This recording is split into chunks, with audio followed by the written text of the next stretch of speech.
Good afternoon, everyone. We are the reporter of Chapter 14. So, with that, we will going to discuss the unit, Chapter 14, Individualized Teaching Methodologies. Unit 4.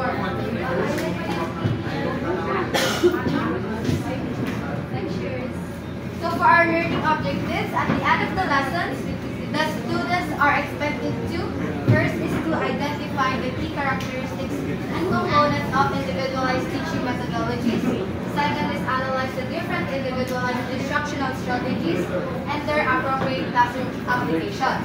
Next is we have to explain how individualized teaching methodologies support learner autonomy and diverse learning needs. So, individualized teaching methodologies, it explains that every student is a unique and distinct being, exhibits characteristic ways of acting and speaking. So we all know now we have a different kind of personalities, diba? We are different in our own ways. We are different, we are unique in our own ways. So hindi tayo pare-parehas. So in this, the student differ in personal attributes, mental ability, and potential for growth and self-development. So dito, gina-explain ni individualized teaching methodologies na ang students is magkakaiba sila ng personal attributes, ng personal ability. Diba meron tayong mga kakilala na fast learner and slow learners. So magkakaiba rin ng potential for growth and sa self-development. So ang individualized teaching methodologies also serve as a suggestive guide in determining appropriate and suitable plan of action. So dito is nagiging guide siya kung paano mo ma-deliver ang lessons mo or kung paano ka magtuturo sa mga bata na hindi magkaparehas. You know what I'm saying? And it also assists in strategizing the flawless implementation of variety of learning tasks. So we all know na ang mga teachers and ang mga instructors natin is maraming gina-implement na mga learning tasks. So with that, mas kailangan talaga natin ang individualized teaching methodologies para sa different na mga students. So next, we have the independent studies. So ang independent study is a teaching approach where students learn on their own pace and take responsibility for their own learning. So dito, kaya siya tinawag na independent study kasi ikaw mismo sa sarili mo ang nagsa-study. For example, a student works on a research task about volcanoes, gathering information and creating a short report on their own while the teacher only gives guidance when needed. So for example, sa atin, di ba, since teacher education ang kinuha natin, ang teacher natin is nagbibigay lang ng guidance and ng instructions sa atin. And then tayo na yung mag-create ng mga presentations or ng reports about sa topic na yon, and then tayo din ang magdi-discuss. Doon, nagkakaroon tayo ng independent studies. Next, we have the writing journal. So our writing journal in independent study is a tool where students record their reflections, progress, ideas, and questions as they learn. It helps them track their understanding and think more deeply about the lesson. So, for example, a science experiment, after a science experiment, a student writes what they observe, what confuses them, and what they want to learn next. So, like after sa mga ang writing journal kasi, so for example, di ba like sa mga worksheets na binibigay ng mga teachers natin is merong mga observations or kung ano yung mga natutunan natin. So doon is nagkakaroon ng will ang student kung ano yung mga natutunan niya at kung ano yung nagkakaroon ng confusing sa kanya. Yes? So next is we have the narratives. Narratives are story type writings that allow students to express their learning experiences in a more personal and creative way. Students describe what they learned, how they felt, or the challenges they faced during the activity. For example, a student writes a short story about how they struggled with a math topic, but eventually understood it after practicing. So dito is kapag di ba sa mga teachers natin before is nagpapa-recite sila or nagpapa-oral sila kung ano yung mga na-encounter natin during the discussion or during the activities na ginawa natin. Let's say for example, kung ano yung mga challenges na na-encounter before or during or after the activity. So next is we have the individualized instruction. So ang individualized instructions means students receive tasks and learning activities that match their skill levels, interests, and needs. Teachers adjust lessons so each student can learn effectively at their own pace. For example, a fast learner gets advanced reading materials while another student receives guided worksheets for extra support. So, dito sa individualized instruction is wala siyang fair na parang treatment. Let's say for example, si Smokey, fast learner siya.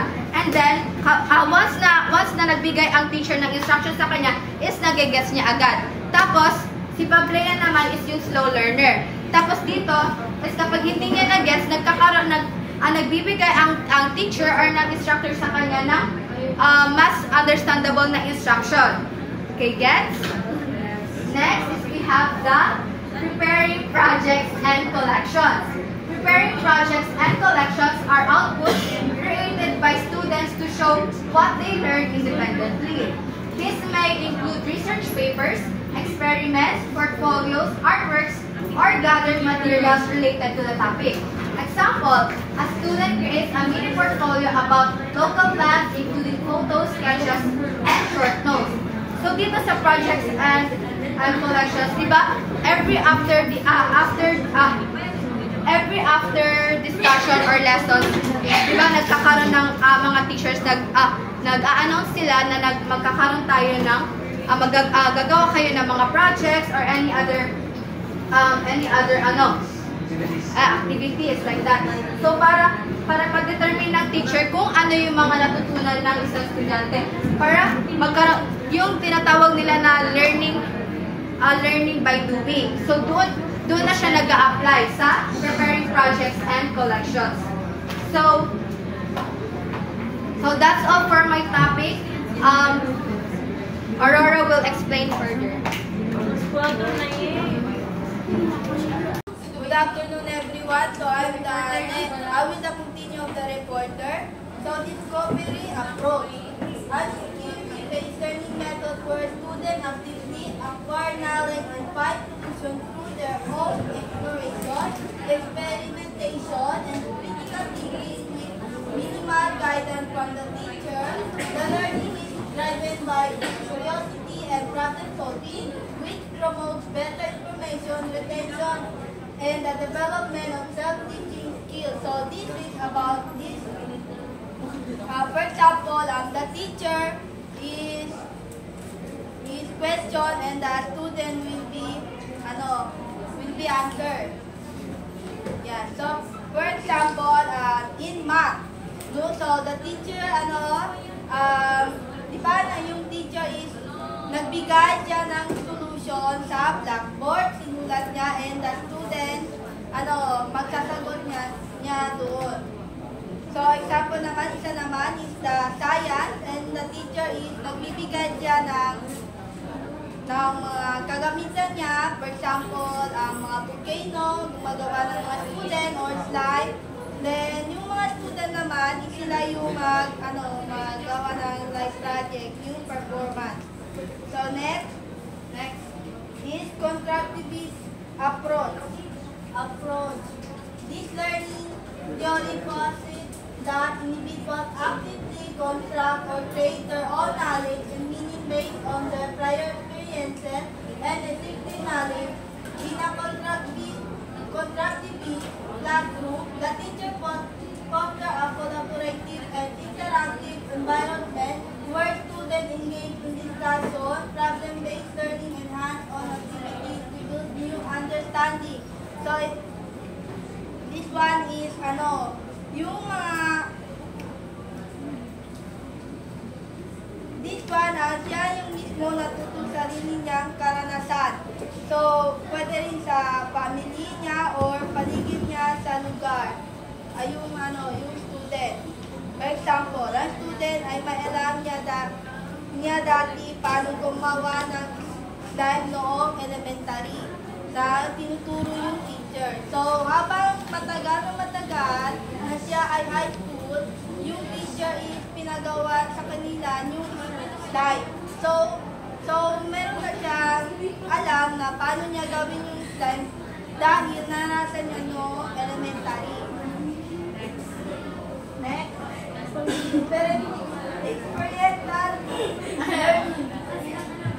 This philosophy emphasizes learning through direct hands-on experience and subsequent reflection on that experience. This connects your practical knowledge to real-world situations and involves a continuous cycle of experiencing, reflecting, abstract thinking, and active experimentation. Examples include internship, field simulation, and experiment. So,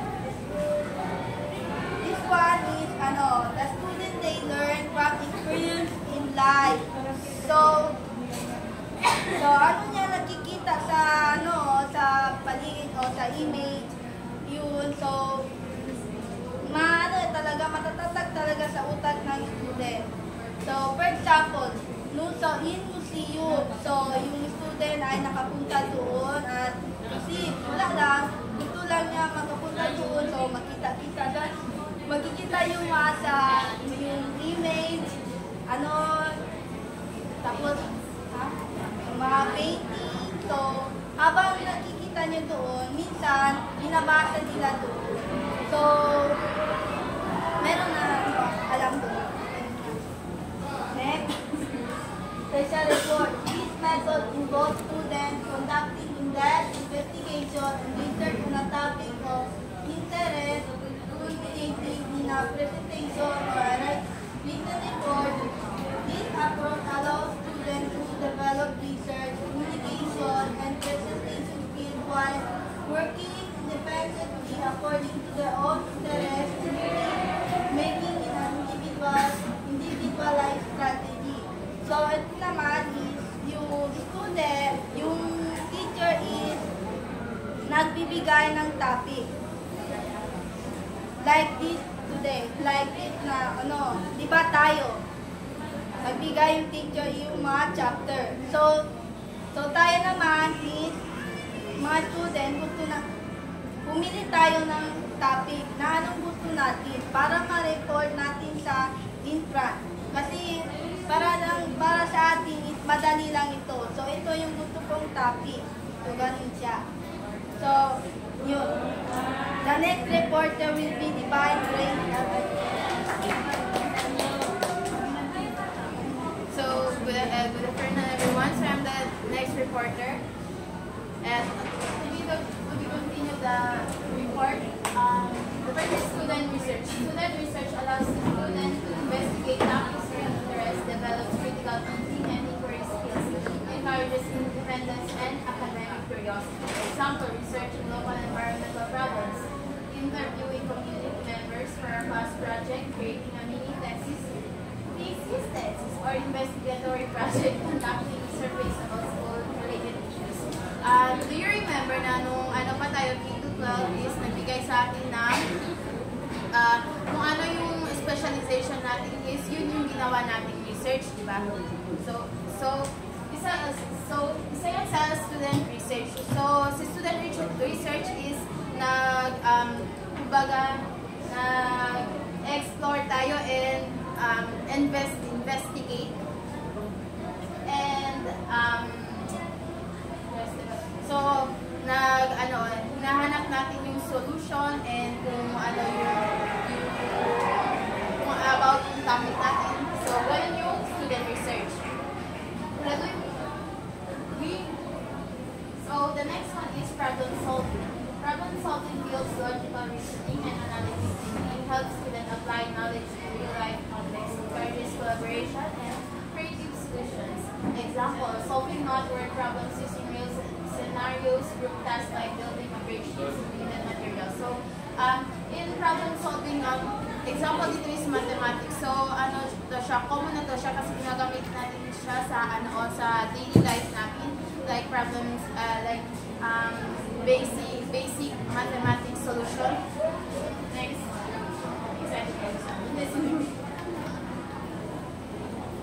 So, the next one is using MI theory. Using multiple intelligence, MI theory adapts teaching to different intelligence types, supports holistic learning and student diversity, engages students by aligning activities with strengths.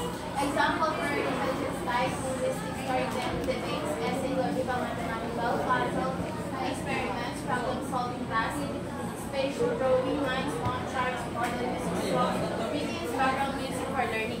So, eto siya, kumbaga nag-learn tayo, but na-adapt natin siya to physical. Like, for example, dito is like mga puzzles and storytelling, especially yung debates. Diba, nilalaman natin yung isang topic and also kapag pinapagawa tayo ng activities na through interaction tayo through sa ibang tao and nasi-share yung knowledge natin. Okay, that's all for my wait. So for the conclusion, I forgot, sorry. So individualized teaching methodologies focus on the unique needs, abilities, and learning ways of each student. Through approaches such as independent study, narrative journals, student research, and individualized instructions, learners become more responsible, motivated, and engaged in their own learning. This chapter highlights the importance of providing proper support and guidance so that every student can reach their full potential. That's all. Thank you so much.